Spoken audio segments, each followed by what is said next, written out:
Hi ಎಲ್ರಿಗೂ. ಹಸಿ ಹಲಸಂದೆ ಕಾಳಿನ ಸಾಂಬಾರು, ಬಿಸಿ ಬಿಸಿ ಸಾಂಬಾರು, ಅನ್ನ ತುಪ್ಪ ಎಲ್ಲ ಹಾಕೊಂಡು ತಿಂತಾಯಿದ್ರೆ ನಿಜವಾಗ್ಲೂ ತುಂಬ ಟೇಸ್ಟಿಯಾಗಿರುತ್ತೆ, ತುಂಬ ಹೆಲ್ದಿಯಾಗೂ ಇರುತ್ತೆ. ಚಪಾತಿ ಕೂಡ ಯೂಸ್ ಮಾಡ್ಬೋದು ಮತ್ತು ಮುದ್ದೆ ಕೂಡ ಯೂಸ್ ಮಾಡ್ಬೋದು. ಸ್ವಲ್ಪ ಗಟ್ಟಿ ಮಾಡಿದ್ರೆ ಚಪಾತಿ ಜೊತೆ ತಿನ್ನೋಕೆ ತುಂಬ ಚೆನ್ನಾಗಿರುತ್ತೆ. ಹಸಿ ಅಲಸಂದೆ ಕಾಳನ್ನ ನಾನು ಅಂದರೆ ಸಿಪ್ಪೆ ತೆಗೆದು ಬಿಡಿಸಿ ಇಟ್ಕೊಂಡಿದ್ದೀನಿ. ಇದು ತುಂಬ ಬೇಗ ಬೆಂದೋಗ್ಬಿಡತ್ತೆ. ಸೊ ಹಾಗಾಗಿ ಕುಕ್ಕರಲ್ಲಿ ಸಪ್ರೇಟಾಗಿ ಏನು ಬೇಯಿಸ್ಕೊತಾ ಇಲ್ಲ. ಒಂದು ಜಾಮೂನ್ ಬೌಲಷ್ಟು ಹಸಿ ಕಾಯಿ ತುರಿ ಮತ್ತು ಒಂದು ಮೀಡಿಯಮ್ ಸೈಜ್ದು ಆನಿಯನ್, ಒಂದು ಬಿಗ್ ಸೈಜ್ ಆ್ಯಪಲ್ ಟೊಮೆಟೊ ಮತ್ತು ಒಂದು ದೊಡ್ಡ ಬೆಳ್ಳುಳ್ಳಿ ಕಂಪ್ಲೀಟಾಗಿ ಅದರದ್ದು ಸಿಪ್ಪೆ ತೆಗೆದುಬಿಟ್ಟು ಬಿಡಿಸಿ ಹಾಕಿದ್ದೀನಿ. ಇದನ್ನು ನೈಸ್ ಪೇಸ್ಟ್ ಮಾಡ್ಕೋಬೇಕು. ಸೊ ಇಷ್ಟೇ ಮಸಾಲೆ ಇದಕ್ಕೆ ಯೂಸ್ ಮಾಡೋದು, ಅಂದರೆ ರುಬ್ಬೋದಕ್ಕೆ.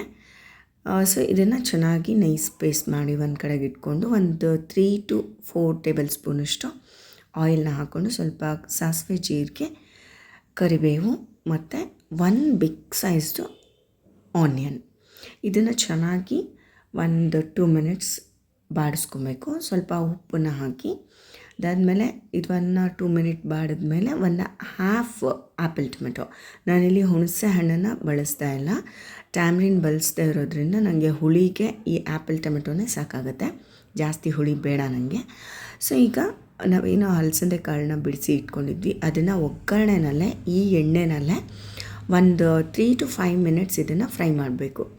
ಆಮೇಲೆ ನಾವು ರುಬ್ಬಿರೋ ಅಂತಹ ಮಸಾಲೆನ ಇದಕ್ಕೆ ಮಿಕ್ಸ್ ಮಾಡಬೇಕು.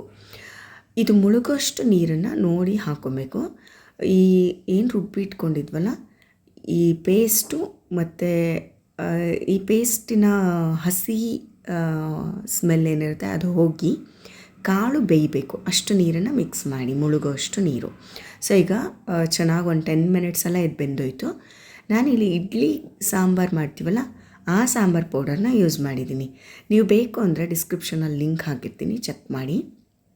ಮಾಮೂಲು ಸಾಂಬಾರು ಪೌಡರ್ನೂ ಕೂಡ ಯೂಸ್ ಮಾಡ್ಬೋದು, ಬಟ್ ಇದು ತುಂಬ ಟೇಸ್ಟಿಯಾಗಿರುತ್ತೆ ಈ ಅಲಸಂದೆ ಕಾಳಿಗೆ. ಸೊ ಹಾಗಾಗಿ 2 ಟೇಬಲ್ ಸ್ಪೂನಷ್ಟು ಇಡ್ಲಿ ಸಾಂಬಾರು ಪೌಡರ್, 1/2 ಟೀ ಸ್ಪೂನಷ್ಟು ಖಾರದ ಪುಡಿ, 1 ಟೀ ಸ್ಪೂನಷ್ಟು ಪುಟಾಣಿ ಪೌಡರು, 1/2 ಟೀ ಸ್ಪೂನಷ್ಟು ಅರಿಶಿನ, ಇಷ್ಟನ್ನು ನಾನು ನೀರು ಹಾಕಿ ಮಿಕ್ಸ್ ಮಾಡಿ ಇಟ್ಕೊಂಡಿದ್ದೀನಿ. ಈಗಿದು ಚೆನ್ನಾಗಿ ಕಾಳೆಲ್ಲ ಬೆಂದಿದೆ ಮತ್ತು ನಾವು ರುಬ್ಬಿದ ಮಸಾಲೆದು ಹಸಿ ಸ್ಮೆಲ್ಲೆಲ್ಲ ಹೋಗಿದೆ. ಸೊ ಇದನ್ನು ಈಗ ಸಾಂಬಾರು ಪೌಡರೆಲ್ಲ ಹಾಕಿ ಮಿಕ್ಸ್ ಮಾಡಿ ಒಂದು 3 to 5 ಮಿನಿಟ್ಸ್ ಮೀಡಿಯಮ್ ಫ್ಲೇಮಲ್ಲಿ ಕುದಿಸಿದ್ರೆ ಸಾಕು, ಜಾಸ್ತಿ ಕುದಿಸ್ಬಾರ್ದು. ಸೊ ಇದು ಒಂದು 3 to 5 ಮಿನಿಟ್ಸ್ ಕುದ್ದಾದಮೇಲೆ ನಾವು ಉಪ್ಪನ್ನು ಟೇಸ್ಟ್ ನೋಡಿ ಎಷ್ಟು ಬೇಕೋ ಅಷ್ಟು ಉಪ್ಪನ್ನು ಸೇರಿಸ್ಕೋಬೇಕು. ಈ ಉಪ್ಪು ಸೇರಿಸಿ 1 ಮಿನಿಟ್ ಕುದ್ದಾದ್ಮೇಲೆ ಹಸಿ ಕೊತ್ತಂಬರಿ ಸೊಪ್ಪು, ಫ್ರೆಶ್ ಕೊತ್ತಂಬರಿ ಸೊಪ್ಪನ್ನು ಒಂದು ಹಾಫ್ ಬೌಲಷ್ಟು ಮಿಕ್ಸ್ ಮಾಡಿ 1 ಮಿನಿಟ್ ಒಳಗೆ ಇದನ್ನು ಕುದಿಸಿ ಆಫ್ ಮಾಡಿಬಿಡ್ಬೇಕು. ಜಾಸ್ತಿ ಕುದಿಸಿದ್ರೆ ಕೊತ್ತಂಬರಿ ಸೊಪ್ಪಿನ ಘಮ ಎಲ್ಲ ಟೇಸ್ಟ್ ಚೇಂಜ್ ಆಗಿಬಿಡುತ್ತೆ.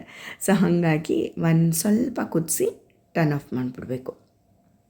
ಸೊ ಈಗ ನಾವು ಊಟ ಮಾಡೋಕ್ಕೆ ಸಾಂಬಾರು ರೆಡಿಯಾಗಿದೆ, ಕಲರ್ಫುಲ್ಲಾಗಿದೆ ಮತ್ತು ತುಂಬ ಟೇಸ್ಟಿಯಾಗಿರುತ್ತೆ. ಇಡ್ಲಿ ಸಾಂಬಾರು ಪೌಡರ್ನೇ ಬಳಸಬೇಕಂತ ಏನಿಲ್ಲ, ನಾನು ಟೇಸ್ಟ್ ಚೇಂಜ್ ಇರಲಿ ಮತ್ತು ಇನ್ನೂ ಚೆನ್ನಾಗಿರುತ್ತೆ ಈ ಕಾಳಿಗೆ ಅಂತ ಹಾಕಿದ್ದೀನಿ. ಮಾಮೂಲಿ ಸಾಂಬಾರು ಪೌಡರ್ನ ಕೂಡ ನೀವು ಯೂಸ್ ಮಾಡ್ಬೋದು. ಎರಡೂ ಥರನೂ ಚೇಂಜ್ ಇರಲಿ ಅನ್ನೋ ಕಾರಣಕ್ಕೆ ಒಂದೊಂದು ಸತಿ ಇದು ಒಂದು ಸತಿ ಅದು ಯೂಸ್ ಮಾಡ್ತೀವಿ, ಬಟ್ ಮಸಾಲೆ ಎಲ್ಲ ಸೇಮ್ ಇರುತ್ತೆ. ಸೊ ಈ ವಿಡಿಯೋ ನಿಮಗೆ ಇಷ್ಟ ಆಗಿರುತ್ತೆ ಅಂತ ಭಾವಿಸ್ತೀನಿ. ಇಷ್ಟ ಆಗಿದರೆ ಲೈಕ್ ಮಾಡಿ, ಶೇರ್ ಮಾಡಿ, ಸಬ್ಸ್ಕ್ರೈಬ್ ಮಾಡೋದನ್ನು ಮರಿಬೇಡಿ. ಆ್ಯಂಡ್ ತುಂಬ ಟೇಸ್ಟಿಯಾಗಿರುತ್ತೆ. ನೀವೇನಾರು ಟ್ರೈ ಮಾಡಿದ್ರೆ ಹೆಂಗಿತ್ತು ಅಂತ ಕಮೆಂಟ್ ಹಾಕಿ. Thanks for watching. Take care. Bye.